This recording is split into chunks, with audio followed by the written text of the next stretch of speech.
बच्चों, मैं प्रिया राठौर आ गई हूँ आपके लिए आज का लेक्चर लेकर। और आई होप आपकी जो दिवाली है वो मस्त गई होगी, है ना, मज़े किए होंगे और अपना बैकलॉग भी कंप्लीट कर लिया होगा।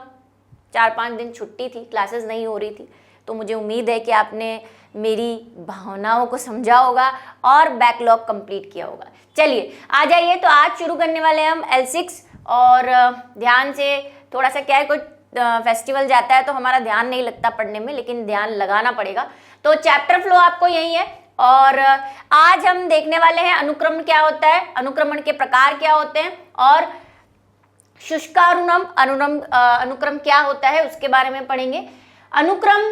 अनुक्रमण क्या होता है और इकोलॉजिकल सक्सेशन जिसको कहते हैं। पारिस्थितिकी अनुक्रम है वैसे इसका पूरा नाम, क्योंकि एनसीईआरटी में लिखा हुआ है पारिस्थितिकी अनुक्रमण, तो वो भी बोल सकते हैं, अनुक्रमण भी बोल सकते हैं। चाहे तो आप यहाँ लिख लीजिए कहीं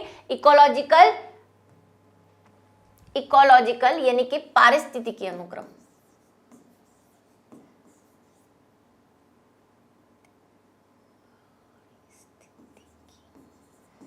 ठीक है, चलिए बात करते हैं क्या है। तो पारिस्थितिकी अनुक्रम क्या है, जब हम किसी भी हम देखते हैं कि हमारे आसपास बहुत पेड़ उगे हुए हैं, बहुत घास उगी हुई है, सब कुछ उगा हुआ है, खाली प्लॉट है तो उस पर बहुत सारे पौधे उगे। क्या ये हमेशा से ऐसा था? नहीं, हमेशा से ऐसा नहीं होता। जब हम बोलते हैं कि पृथ्वी बनी होगी तब भी ऐसा नहीं होगा। और कई बार ऐसा होता है कि कहीं आप बहुत साल बाद, 20-30 साल बाद कहीं जाते हैं और वहां पे आपको ऐसा लगा हो कि यार पहले तो यहाँ पे बिल्कुल सूखा था, पहाड़ थे, पत्थर पड़े थे, आज यहाँ पे पौधे उगे हुए हैं। तो ये जो चमत्कार आप देखते हैं ये कैसे होता है? तो ये होता है अनुक्रमण की वजह से, यानी कि सक्सेशन की वजह से। किसी भी जगह पर, चाहे वहां पे पहले से पौधे थे, मिट्टी थी, डजेंट मैटर, कुछ मैटर नहीं करता, लेकिन अगर वहां पे पहाड़ है और पहाड़ पे भी धीरे धीरे धीरे मिट्टी का निर्माण होने लग जाए और वहां पे पौधे और अलग अलग प्रकार की स्पीशीज आपको मिलने लग जाए, तो उसको हम कहते हैं अनुक्रमण, यानी कि पारिस्थितिकी अनुक्रम या इकोलॉजिकल सक्सेशन। ठीक है, अब ये होगा क्यों? क्योंकि वहां का एनवायरमेंट ऐसा चेंज हो रहा है। जैसे कि हम बोलते हैं कि कई जगह लावा है ना, ज्वालामुखी से जो लावा निकलता है, वहां पे लावा बह के नीचे आता है। तो इस हिसाब से अगर हम देखें तो लावा कोई मिट्टी नहीं है, उस पर कुछ भी नहीं उगना चाहिए। लेकिन कई बार ऐसा होता है कि जो लावा नीचे बहकर आता है, कुछ टाइम के लिए वहां की फसल या कुछ बर्बाद हो जाती है, लेकिन फिर से वहां पे उस लावा के अंदर जो है पौधे उगना शुरू हो जाते हैं। और ये कैसे होता है? ये सब जो सुपर पावर है वो है इकोलॉजिकल सक्सेशन की। तो बदलती पर्यावरण परिस्थितियों की परिभाषा सुन लीजिए इसकी, कि जब पर्यावरण परिस्थितियां बदलती है ना, डिपेंड करता है कि कई बार ऐसा होता है कि कहीं रेगिस्तान होता है, लेकिन 200-400 साल बाद उस रेगिस्तान में पौधे उगना शुरू हो गए। ठीक है, ये इतनी जल्दी नहीं होगा जितनी जल्दी मैंने बोला, क्योंकि मैं सही कह रही हूँ, 200-300 साल बाद ऐसा होगा। क्योंकि रेगिस्तान में अचानक ऐसा नहीं कि आज आप रेगिस्तान गए, थार का मरुस्थल, कल गए तो वहां पौधे लग गए, ऐसा नहीं होगा। ठीक है, टाइम लगेगा। और क्यों होगा? इकोलॉजिकल कंडीशन जब बदलेगी कि क्रिया में जैव समुदाय के संगठन व संरचना में होने वाला सतत परिवर्तन ही पारिस्थितिकी अनुक्रमण कहलाता है। इकोलॉजिकल कंडीशन बदलने से जो जैव समुदाय वहां पे था या नहीं था, दोनों ही चीजें हैं। जैव समुदाय यानी कम्युनिटी, वहां पे किसी स्पीशीज पॉपुलेशन की अगर कम्युनिटी थी या नहीं भी थी, तो उसके संगठन में अगर पहले से थी तो होने वाला बदलाव, और नहीं थी तो नई लगने वाली जो स्पीशीज या पॉपुलेशन है, उसकी संरचना में जो सतत परिवर्तन होता है। सतत का मतलब कंटिन्यूअस, ऐसा नहीं है कि रुक गया या हो गया, सतत होगा। अब वो धीमा होगा या गति से होगा, ये डिपेंड करेगा वहां के पर्यावरण कंडीशंस पे।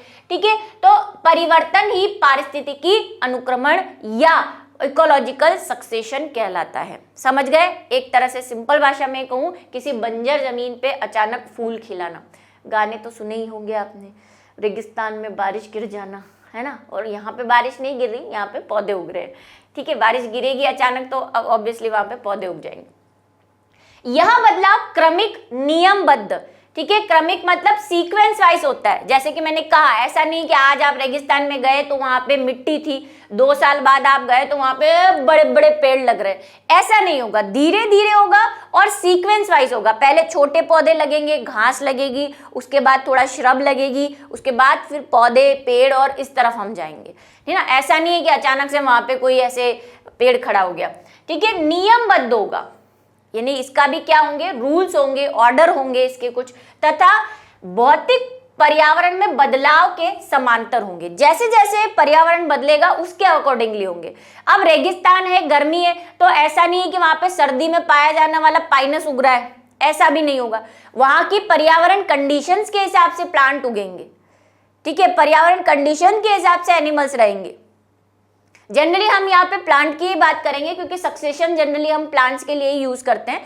तो ऐसा नहीं है कि भाई गर्मी पड़ रही है और वहां पे जो है स्ट्रॉबेरी उग रही है, ऐसा नहीं होगा, है ना। भौतिक वातावरण पे डिपेंड करते हुए वहां पे सक्सेशन होगा।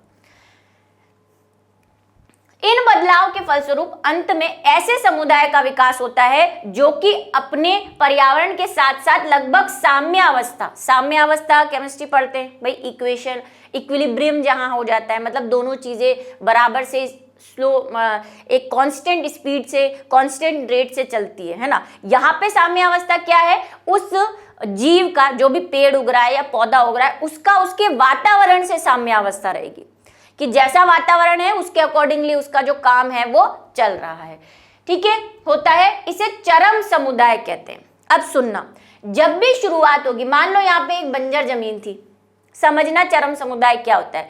चरम समुदाय को क्या कहते हैं, क्लाइमेक्स कम्युनिटी। ये डेफिनेशन कई बार पूछी जाती है, इसलिए इसको लिख लेना कि क्लाइमेक्स कम्युनिटी क्या होती है। मान लो ये एक बंजर जमीन थी, ठीक है, इस पे धीरे धीरे क्या हुआ, पौधे उगना शुरू हुए और कुछ सालों बाद यहाँ पे एक स्पीशीज जो है प्लांट की वो अच्छे से ग्रो करने लग गई। कुछ भी हो सकता है ना, कोई एंजियोस्पर्म हो सकता है, जिम्नोस्पर्म हो सकता है, कुछ भी हो सकता है। तो यहाँ पे पहले कुछ नहीं था, ये सक्सेशन हुआ, यानी कि अनुक्रमण हुआ और धीरे धीरे एक स्पीशीज ने वहां पे अपना आधिपत्य जमा लिया, ठीक है, क्या जमा लिया, आधिपत्य जमा लिया, ठीक है। तो इस आधिपत्य को, या वहां पे जो अब स्पीशीज मिल रही है, मान लो वो कोई एंजियोस्पर्म की है, मान लो नींबू के पेड़ मिल रहे हैं, तो नींबू के पेड़ ही पेड़ वहां पे आपको दिख रहे हैं उस एरिया में, तो वहां का चरम समुदाय क्या हो गया, वहां का क्लाइमेक्स कम्युनिटी या चरम समुदाय क्या हो गया, ये नींबू के पेड़, ठीक है, जो आपको वहां पे मैक्सिमम मिल रही है, ठीक है, सबसे ज्यादा आपको दिख रही है। ऐसा होता है कई जगह, आप कहीं जाओगे, बस में भी जाते हो तो कहीं बीच बीच में बहुत नीम के पेड़ ही आते रहते हैं, कहीं आप देखोगे बबूल ही बबूल उगा हुआ रहता है। तो वहां का चरम समुदाय कौन है, वो नीम या नींबू के पेड़ हैं या बबूल के पेड़ है, जो वहां पे मैक्सिमम क्वांटिटी में पाए जा रहे हैं। तो उसे क्या कहते हैं भाई, चरम समुदाय कहते हैं। कब, जब अंत में, जब ये पूरा बदलाव हो जाएगा, अनुक्रमण हो जाएगा, उसके फलस्वरूप अंत में ऐसे समुदाय का विकास होता है जो कि अपने पर्यावरण के साथ लगभग साम्यावस्था में। अब ये इसका हैबिटेट है, देखो दूसरी भी उगी होगी, ऐसा नहीं है कि नींबू क्यों उगा या नीम ही क्यों उग रहा है, दूसरे भी उग रहे हैं, लेकिन दूसरे उस वातावरण के हिसाब से अपने आप को सामंजस्य नहीं कर पा रहे, उनको वो एनवायरमेंट जो है वो सूटेबल नहीं है, वो जैसे तैसे दिन काट रहे हैं, ठीक है, चल रहा है ऐसे। लेकिन नींबू जो यहाँ उग रहा है, इसको वो वातावरण बड़ा पसंद आ रहा है, तो ये जो है अच्छे से ग्रो कर रहा है, तो वो चरम समुदाय कहलाता है, ठीक है। ऐसी भी एक परिभाषा है कि किसी स्थान पर आधिपत्य में पाए जाने वाले, आधिपत्य समझते हैं, मैक्सिमम क्वांटिटी में पाए जाने वाले, वही, उनको भी हम क्या कहेंगे, चरम समुदाय कहते हैं। तो दोनों ही वर्ड्स आप ध्यान रखें, एक तो ये साम्यावस्था में रहेंगे, आधिपत्य में रहेंगे और अंत में विकसित होंगे, इस अनुक्रमण के अंत में। अच्छा, यहां से यहां तक जितनी भी स्पीशीज आएगी, अभी देखेंगे हम अनुक्रमण, उनको बोलते हैं सीरीज,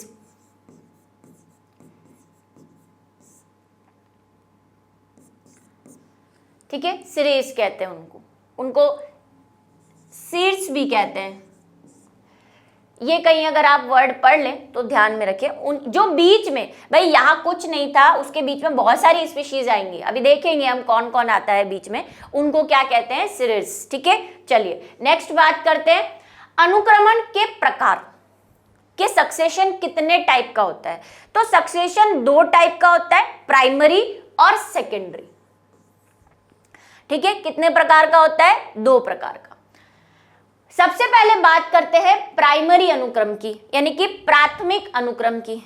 ये कहाँ होगा? प्राइमरी। भाई आप स्कूल जाते हो तो स्कूल में आपकी जो लोअर क्लासेस होती है उनको क्या कहते हैं? प्राइमरी। वैसे तो उसको प्री प्राइमरी नाम दे दिया आजकल, हमारे टाइम में प्राइमरी मतलब नर्सरी LKG था।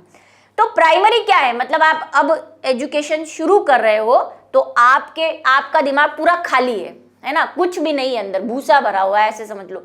अब आप स्कूल जाओगे तो आपको थोड़ा सा भूसे के साथ साथ थोड़ी चीजें भरी जाएंगी कि ABCD नाम की कोई चीज होती है दुनिया में, अ क ख ग घ भी कोई चीज होती है दुनिया में, ये आपको पढ़ाया जाएगा। तो पहले आपका पूरा सपाट था माइंड, उस पे धीरे धीरे कुछ ज्ञान के बीज बोए जा रहे हैं, तो ये क्या हो गया? प्राइमरी। इससे याद रह जाएगा। तो ऐसी जगह जहां पे पहले कुछ भी नहीं था, मतलब वही एकदम बंजर चट्टान थी कोई, है ना। चट्टानों में भी बच्चों खिलते हैं पेड़, आपने देखे हैं चट्टानों में। और आपने तो देखा नहीं, मैंने आपको लाइकेन बताया था क्लास 11 को, वीडियो बताया था, वो रॉक पे उगा हुआ था। लाइकेन जनरली रॉक पे सबसे पहले आते हैं। ठीक है, तो बंजर जमीन है, इस बंजर जमीन पे जब पौधों की शुरुआत हो और फिर वो बंजर जमीन अचानक से जंगल में बदल जाए, ऐसा चमत्कार हो जाए, तो उसको हम कहते हैं प्राइमरी सक्सेशन। समुदाय का विकास ऐसे स्थान जहां पहले कभी किसी प्रकार की वनस्पति नहीं थी, ये बात बहुत इंपॉर्टेंट है। पहले कभी किसी प्रकार की वनस्पति नहीं थी, कुछ भी नहीं था, वही खाली बंजर जमीन थी। जैसे कि क्या क्या चीजें हो सकती है? ठंडा हुआ लावा, जस्ट मैंने आपको कहा कि लावा बह के आता है नीचे तो वहां पे कुछ नहीं होता, लेकिन धीरे धीरे वहां पे बनना शुरू हो जाते हैं पेड़ पौधे। नग्न चट्टाने यानी कि बेयर रॉक्स, जहां पे बस पत्थर है बड़े बड़े, ठीक है, और कुछ नहीं, मिट्टी भी नहीं है। नया बना जलाशय, मान लो कोई गड्ढा था, ठीक है, उसमें अचानक से बारिश आ गई और वो जलाशय बन गया, लेकिन जब तक वो जलाशय नहीं था तो ना तो उसमें कोई एनिमल था, नहीं उसमें कोई प्लांट था, बस मिट्टी पड़ी थी, कोरी कंकर पड़े थे। आरंभिक आधारी पदार्थ से, आरंभिक आधारी पदार्थ क्या होते हैं? जो सबसे शुरू में वहां पे उगेंगे, है ना, सबसे आधारी बेस एकदम, जो सबसे पहले वहां पे उगना शुरू होंगे उनको कहेंगे आरंभिक आधारी पदार्थ। ठीक है, प्रिमिटिव हैं जो सबसे पहले से प्रारंभ होने वाला अनुक्रम प्राथमिक अनुक्रम कहलाता है। एक और सिंपल लैंग्वेज में क्या लिख सकते हैं? ऐसे स्थान जहां पे कभी कोई वनस्पति नहीं रही हो, वहां पे वनस्पति या पादपों की उगने की शुरुआत क्या कहलाती है? प्रारंभिक अनुक्रम या प्राथमिक अनुक्रमण कहलाता है। ठीक है, चलिए ये हो गया प्राइमरी अनुक्रम।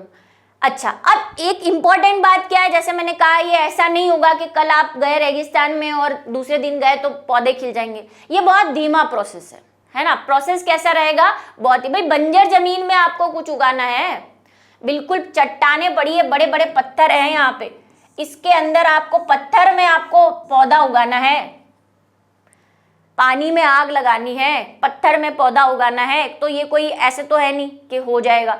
ठीक है, तो ये क्या होगा? एक नए जैव समुदाय का स्थापन प्राय धीमा होता है।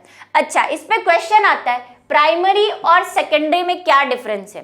तो यही डिफरेंस है। पहला डिफरेंस ये है, दूसरा ये है कि यहाँ पे कुछ नहीं होता, बाद में उगता है, यहाँ पे धीमा होता है, उधर अभी आप देखेंगे स्पीड से होगा थोड़ा। अच्छा, यहाँ पे कोई मिट्टी नहीं होती, ये बात आप ध्यान रखेंगे, यहाँ पे मिट्टी नहीं है, बिल्कुल भी सॉइल नहीं है, ये मैसेज वाली हिंदी है, सॉइल नहीं है, ठीक है, मिट्टी नहीं मिलती यहाँ पे। चलिए, अब है सेकेंडरी वाला, द्वितीयक अनुक्रम या सेकेंडरी सक्सेशन। क्या है सेकेंडरी सक्सेशन? ऐसे स्थान जहां की वनस्पति का कई कारणों से विनाश हो गया है। ठीक है, किसी वजह से विनाश हो गया, मतलब पहले हुआ करती थी, मान लो कोई जंगल है, वहां पे अचानक से आग लग गई, पूरा जंगल बर्बाद हो गया, तो अब ऐसा तो नहीं है आज आग लगी है कल ही पौधा उग जाएगा, अब तो वहां की मिट्टी, वहां का ह्यूमस सब कुछ जल चुका है। या ऐसा कि कहीं लावा था, कहीं वल्केनो था, नीचे बहुत सारी वनस्पति थी, वो लावा बह के आया और जंगल के अंदर चला गया पहाड़ से नीचे की तरफ, और सारी जो पौधे थे, पेड़ थे, उन सबको खत्म कर दिया। लावा गिर जाएगा तो ऑब्वियसली सब कुछ जल गल के राख हो जाएगा। ऐसी जगह है, ठीक है। कानूनों से विनाश हो गया हो, प्रारंभ हुआ हो अनुक्रम, द्वितीयक अनुक्रम कहलाता है। अब वहां पे जब फिर से क्या होगी, फिर से वहां पे वनस्पति आएगी, तो ऐसा उसको हम क्या कह देंगे, सेकेंडरी सक्सेशन, है ना। वही जो मैंने आपको समझाया, भाई पहले पेड़ पौधे थे, बढ़िया एक खुशहाल जिंदगी थी उनकी, अचानक से पता नहीं क्या हुआ तो जंगल जो बर्बाद हो गया, अब वापस जली बुनी मिट्टी मिल रही है। अब धीरे धीरे यहाँ पे वापस से क्या होगा, पेड़ पौधे उगेंगे, तो सेकेंडरी हो गया। अभी पहले से था, अब सेकेंडरी बात, पहले से हमें ज्ञान था, अब हम सेकेंडरी क्लासेस में आ गए, है ना। 10th वगैरह को क्या बोलते हैं, सेकेंडरी, क्योंकि पहले से हमें ज्ञान था, अब थोड़ा सा और एक्स्ट्रा ले रहे हैं, है ना। तो ये हो गया, इसमें प्रारंभ हुआ, ठीक है। चलिए, जैसे वनों की आग या कटाव या बाढ़ के बाद खाली पड़े खेतों में हुआ अनुक्रमण, ठीक है, समझ गए। इस प्रकार के अनुक्रमण प्राथमिक अनुक्रमण की अपेक्षा तेजी से होते हैं। एक ये रहा अंतर, एक ये रहा, क्योंकि यहाँ मृदा पहले से उपलब्ध होती है। वहां पे मैंने लिख दिया, वहां पे मिट्टी नहीं है, वहां पे बंजर जमीन है, चट्टाने हैं, पत्थर है, मिट्टी का नामो निशान नहीं है। आपके मन में सवाल आ रहा होगा कि मिट्टी नहीं है तो कैसे होता है, अभी समझेंगे इस बात को, यही तो पढ़ना है। वह पौधे जो किसी नग्न भूमि, सुनना, एक और परिभाषा आ रही है जो इंपॉर्टेंट है, क्वेश्चन, ये सब छोटे छोटे क्वेश्चन है। ऐसे पौधे जो किसी नग्न भूमि समझ गए ना, खाली जमीन जहां पे कुछ भी नहीं था, ऐसे स्थान जहां पे पहले कोई वनस्पति न हो, ठीक है, ब्रैकेट में मैंने लिख दिया है, पर सबसे पहले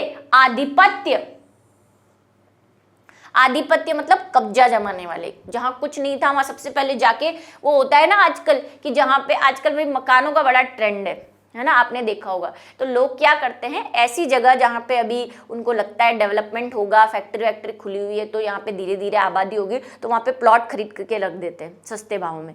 फिर जब वहाँ पे बिल्कुल अच्छी कम्युनिटी बन जाती है ना, लाइफ वाइफ वहाँ पे अच्छे हो जाती है, तो फिर उसी प्लॉट को वो डबल ट्रिपल भाव में बेचते हैं।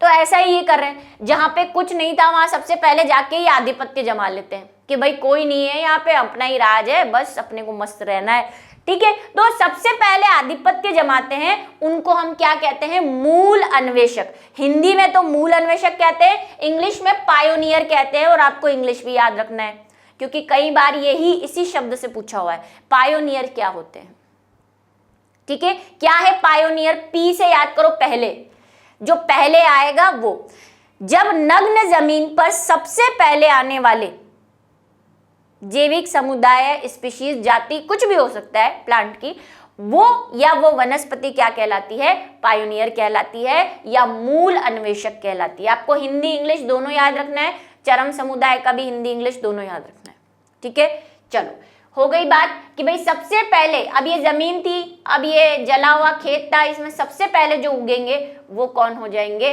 पायोनियर हो जाएंगे। और जनरली पायोनियर कौन होते हैं, मैं आपको बता देती हूं, लाइकेन होते हैं पायोनियर, ठीक है, अभी पढ़ेंगे हम। अब देखो, ये जो अनुक्रमण है इसको हम एग्जाम्पल के थ्रू समझेंगे, दो तरह से समझेंगे। पहला हम पढ़ेंगे ऐसी जगह पे जहां पे जमीन के बारे में, और दूसरा जल में। भाई दो ही है, एक तो लैंड है और एक वाटर है। तो वैसे आपको ये प्रकार बना के तो नहीं दे रखा है एनसीईआरटी में, लेकिन डायरेक्टली दे रखा है। लेकिन प्रकार तो आपके वो हो गए प्राथमिक और अनुक्रम। लेकिन अगर आपको पूछ ले उदाहरण देकर समझाओ, तो आप उदाहरण में ये वाला भी लिख सकते हो, शुष्कारंभी, और एक हम नेक्स्ट क्लास में पढ़ेंगे सेकेंड वाला जो हमारा रहेगा जलारंभी, ठीक है, जल में होगा। और ये जीरार्क होते हैं, जो जीरोर्क भी बोलते हैं इनको।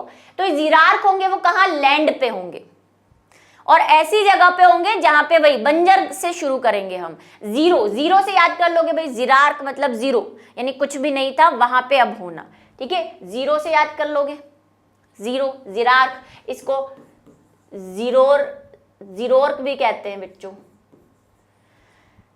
है ना, जहां पे कुछ नहीं है वहां पे, लेकिन ये किसकी बात है, लैंड की बात हो रही है। अब समझो, प्रायः नग्न चट्टान, वही बिल्कुल खाली बेयर रॉक जो होती है, से प्रारंभ होने वाला अनुक्रम शुष्कारुरंभ यानी कि जिरार्क या लिथोसिरस कहलाता है। ये सिरस यहां से आया है, ये वर्ड मैंने आपको बताया, ये देखो सिरस या सिरस, ठीक है, इसको कहते हैं। बीच में जितना भी स्पीशीज आ रही है उन सबको। अब इसकी परिभाषा अगर आप देना चाहें तो कैसे दे सकते हैं सिर्स की, भाई प्रारंभिक अनुक्रम से लेकर चरम समुदाय के बीच आने वाली जातियां, प्रजातियां या जैविक समुदाय को सिरस या सिर्स कहते हैं। ठीक है, हो जाएगा, लिख लोगे। वैसे कभी पूछी नहीं गई है लेकिन लिख सकते हो। ठीक है, आ जाओ, कहां पे हो रहा है ये, नग्न चट्टानों पे हो रहा है। यह प्राथमिक अनुक्रम का उदाहरण है। समझ गए अब आप कि भाई नग्न चट्टान पे आ रहा है तो प्राथमिक है, क्योंकि द्वितीयक में तो होता है फिर नष्ट हो जाता है फिर बनता है, वो होता है सेकेंडरी में। तो ये प्राइमरी आपको बुझ ले, प्राइमरी एक तो है ना, आप क्वेश्चन को समझ नहीं पाते हो, क्वेश्चन को समझा करो। ऐसा नहीं आपको बुक के पीछे जैसा क्वेश्चन है वैसे वैसा छाप के दे देगा, थोड़ा बहुत आपका दिमाग भी तो टेस्ट करेगा। आपको दे दिया प्राथमिक अनुक्रम का एक उदाहरण देते हुए समझाइए वहां पे ऐसे, अरे यार ये तो कोई क्वेश्चन ही नहीं था, मैम ने बताया भी नहीं, फिर वही पेपर वहां पे डालोगे डाउट ग्रुप में और गोला लगा के बोलोगे मैम कर रहे हैं 11th वाले ऐसे, सब पढ़ा हुआ उन्होंने, फिर भी ऐसे गोले लगा मैम इसका क्या है, अरे वही है जो पढ़ा है, बस थोड़ा सा उस क्वेश्चन को घुमा दिया। मीनिंग तो समझो, प्रश्न का मीनिंग तो समझना पड़ेगा ना। इसीलिए तो मैं कहती हूँ कि वो बुक के पीछे के क्वेश्चन के पीछे मत पढ़ा करो, वो सिर्फ एग्जाम्पल है। क्वेश्चन ऐसे याद रखो कि इस क्वेश्चन को कितनी तरह से पूछ सकता है वो, ये आपको ध्यान रखना है। अब 11th 12th में आ गए हो, ऐसे कॉपी और पेस्ट वाला मत करो, ये फंसा दोगे आप अपने आप को। अभी बताती हूँ मैं आपको, एक क्वेश्चन पूछा कि एक ऐसे जीव का उदाहरण दो जिसमें केंद्रक अनुपस्थित होता है। बताओ केंद्रक किसमें अनुपस्थित होता है, तो हमें पता है, हमने 11th वालों को तो प्रोकैरियोट पूरा पढ़ाया हुआ है। वो क्या है, ऐसे गोला लगा के भेजा मैम इसका आंसर क्या है, अरे प्रोकैरियोट का उदाहरण लिखना था। केंद्रक किसमें नहीं होता, प्रोकैरियोट में नहीं होता। एक प्रोकैरियोट का उदाहरण कुछ भी लिख देते, बैक्टीरिया, साइनोबैक्टीरिया। तो ये ऐसी कहानियां हैं, एक नहीं दो बच्चों ने सेम क्वेश्चन के लिए।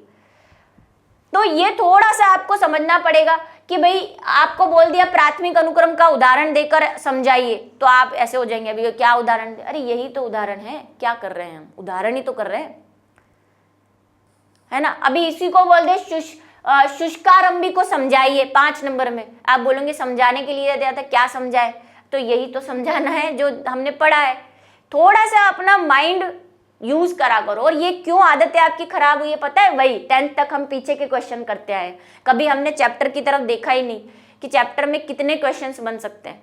हर टॉपिक में जितनी पॉसिबिलिटी है उतनी पॉसिबिलिटी के साथ उसको समझने की कोशिश करो कि इस पे कैसा कैसा क्वेश्चन बन सकता है। अब हम ऐसे नहीं, मैं भी आपको नहीं बता सकती भाई मैं तो हर टॉपिक पे कम से कम 10 या 5 तरह के क्वेश्चन बना सकती हूँ, उसको घुमा घुमा के, है ना। तो सबका दिमाग अलग तरह से चलता है, थोड़ा सा सोचा करो, थोड़ा सा, ऐसा नहीं मतलब रटा रटाया मत खेला करो। यह प्राथमिक अनुक्रम का एक उदाहरण है लाइकेन अम्लों का। यही आ गए लाइकेन, देखो क्या होता है, बंजर जमीन है, नग्न चट्टान है। सबसे पहले जो यहाँ पे पायोनियर आएंगे, पायोनियर मतलब वही मूल अन्वेषक, वो कौन आते हैं, लाइकेन्स आते हैं। और लाइकेन्स में भी अगर हम बात करें जैसे कि लावा के ऊपर है ना, अगर लावा गिर गया है, देखो जमीन पे तो कैसी भी कंडीशन हो सकती है, मान लो लावा वाली जमीन है कोई, उस पे कभी कुछ था भी नहीं, अभी भी लावा ही पड़ा है, तो लावा पे सबसे पहले क्रस्टोज आते हैं, क्रस्टोज प्रकार के लाइकेन्स आते हैं। लाइकेन भी बहुत प्रकार के होते हैं, क्लास 11th आपने मुझसे पढ़ी होती तो बताती आपको, अभी भी पढ़ा है यूट्यूब पे। क्रस्टोज, फ्रूटिकोज, फॉलिकोज, 3 प्रकार के लाइकेन्स होते हैं, और उनको मैंने लाइकेन बताया भी था, एक रॉक पे उगा हुआ था। ठीक है, माउंट आबू जब मैं गई थी तो मैंने वहां से वीडियो लिया था जो मेरे बाद में काम आया बच्चों को दिखाने के, है ना। क्रस्टोज प्रकार के लाइकेन सबसे पहले उगते हैं। अब लाइकेन आपको पता है, लाइकेन जो है वो धीरे धीरे क्या करते हैं, एसिड सिक्रीट करते हैं। जैसे जैसे उनकी ग्रोथ होगी वो एसिड सिक्रीट करेंगे, ऐसे फैलते रहते हैं वो। और एक मैंने उन मसाले के रूप में भी आप एक लाइकेन यूज करते हैं, पार्मेलिया जिसको कहते हैं, है ना, मसाले में डालते हैं, ये साउथ साइड में मैं भी डालती हूँ, मैं स्पेशली मंगाती हूँ, यहाँ नहीं मिलता है तो भी कैसे कबाड़ के ऑनलाइन, मेरे को बहुत उसकी स्मेल मस्त लगती है। ठीक है, तो लाइकेन जो होता है वो मसालों के रूप में भी काम में आता है, पार्मेलिया जो है। तो क्या होता है, ये धीरे धीरे एसिड सिक्रीट करते हैं। और जब ये एसिड सिक्रीट करेंगे तो धीरे धीरे वहां के जो पेबल्स हैं, चट्टाने हैं, वो गलने लग जाएगी एसिड से। गलेगी तो उनमें सॉइल फॉर्मेशन होगा। अब सॉइल फॉर्मेशन होगा तो फिर क्या होगा, लाइकेन के बाद, पहले हम एक बता देती हूं मैं, लाइकेन के बाद यहाँ पे आएंगे ब्रायोफाइटा। ब्रायोफाइटा के मेंबर आएंगे भाई, ब्रायोफाइटा की छोटी छोटी स्पीशीज आ गई, मॉस आ गया कोई, ठीक है, या लिवरवर्ट, वहां पे लिवरवर्ट भी छोटा सा ही होता है, वहां पे फैलने लग जाता है। उसके बाद आ जाएंगे आपके टेरिडोफाइटा। ऐसे ही चलेगा जैसे कि विकास होता है। फिर टेरिडोफाइटा के कुछ मेंबर्स आ जाएंगे, क्योंकि वहां पे देखो लाइकेन है, मिट्टी आई, फिर बारिश वारिश हुई तो उस मिट्टी ने थोड़ा सा पानी लिया, तो ब्रायोफाइटा को तो पानी चाहिए उगने के लिए, तो ब्रायोफाइटा आ गए। ठीक है, उसके बाद टेरिडोफाइटा आ गए जो कि पानी में और थोड़ा सा सूखे में भी रह जाते हैं। फिर धीरे धीरे और स्पीशीज, जिम्नोस्पर्म आ जाएंगे, एंजियोस्पर्म आ जाएंगे। इस तरह से धीरे धीरे जो है हायर कैटेगरी की तरफ चलेगा। लेकिन सबसे पहले कौन आएंगे, लाइकेन। तो लाइकेन हमारे क्या हो गए हैं, लाइकेन हमारे पायोनियर हो गए। कहाँ पे, नग्न चट्टानों पे। लाइकेन अम्लों का स्त्रावण करते हैं जो चट्टानों को गलाकर वहां मृदा के निर्माण में मदद करते हैं। और मृदा बनने की क्रिया को क्या कहते हैं, वेदरिंग, मृदीकरण जिसको कहते हैं। हिंदी में तो मृदीकरण कहते हैं, इंग्लिश वाला भी वर्ड याद रखें, वेदरिंग।